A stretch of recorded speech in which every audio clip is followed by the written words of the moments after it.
On the morning of May 25, 2011, in Afghanistan's remote Nuristan province, a small American Special Forces team and their Afghan partners marched into the valley of Duwab.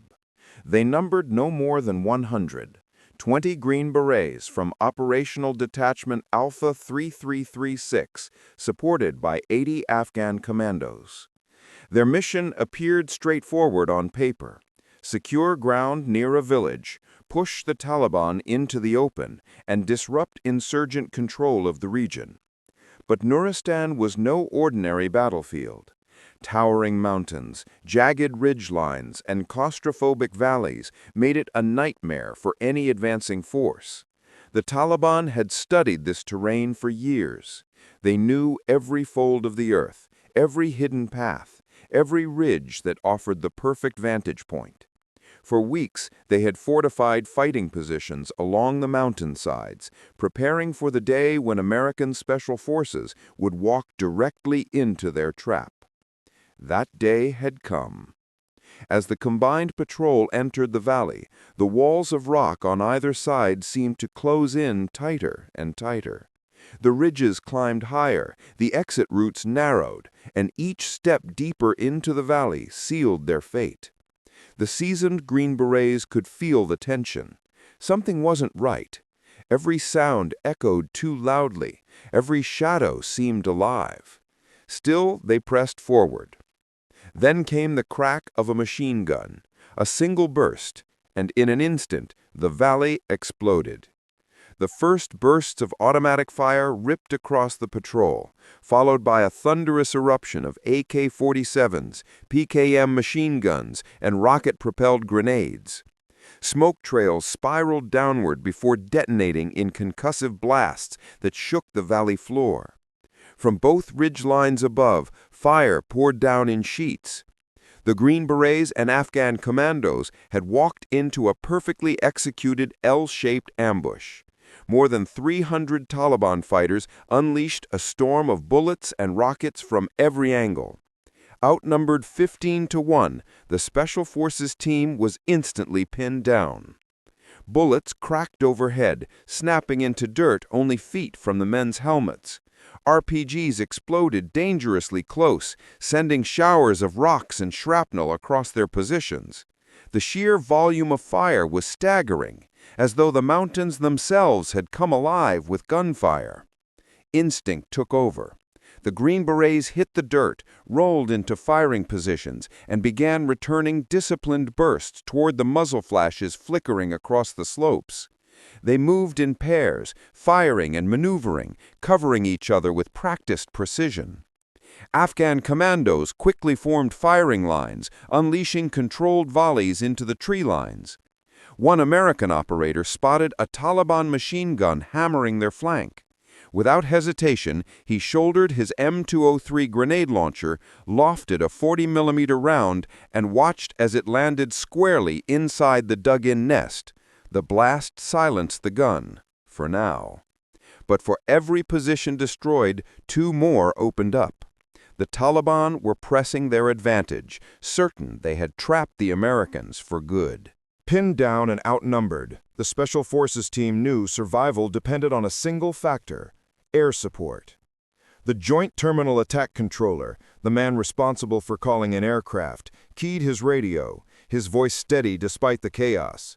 "Troops in contact! Multiple enemy positions! Danger close! Request immediate CAS!" Above, aircraft already orbiting the valley snapped into action. Calls crackled back. Apache gunships inbound, fast movers en route. Relief was on the way, but every second in a firefight feels like an eternity. The Green Berets and Afghan commandos fought with grit, holding their ground under impossible pressure.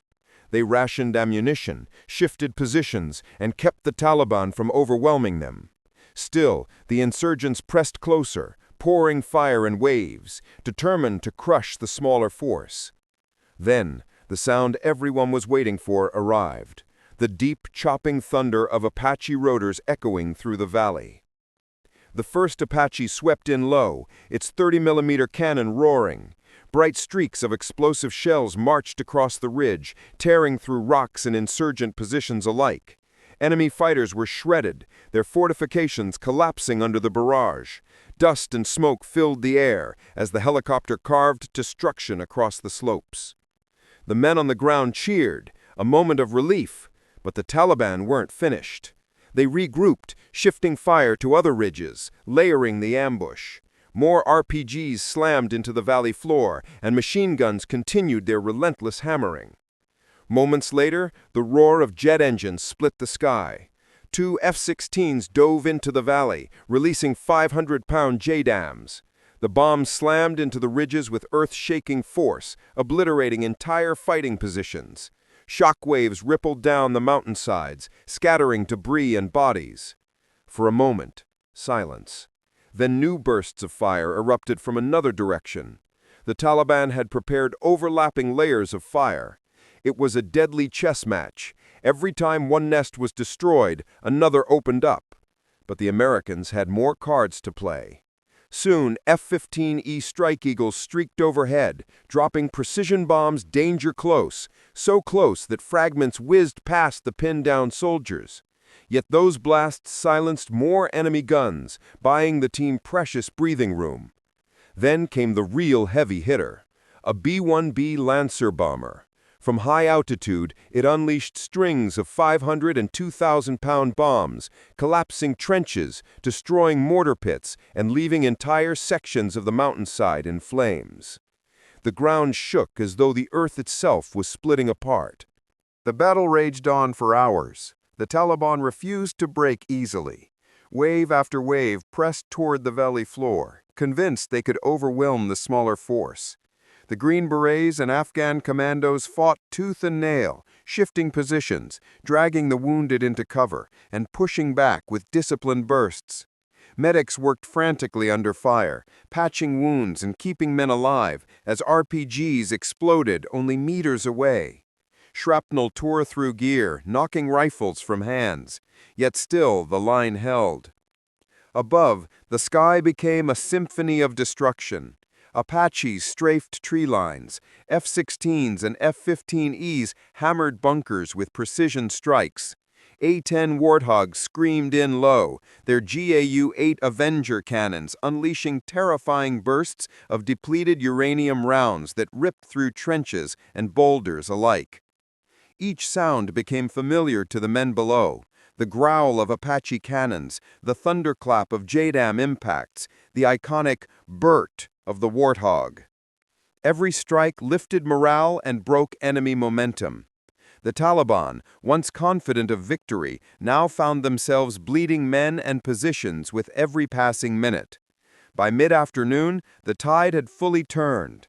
The ridges that had once spat fire onto the Americans were scarred, burning, and littered with bodies. The Taliban's carefully planned ambush had become their own death trap.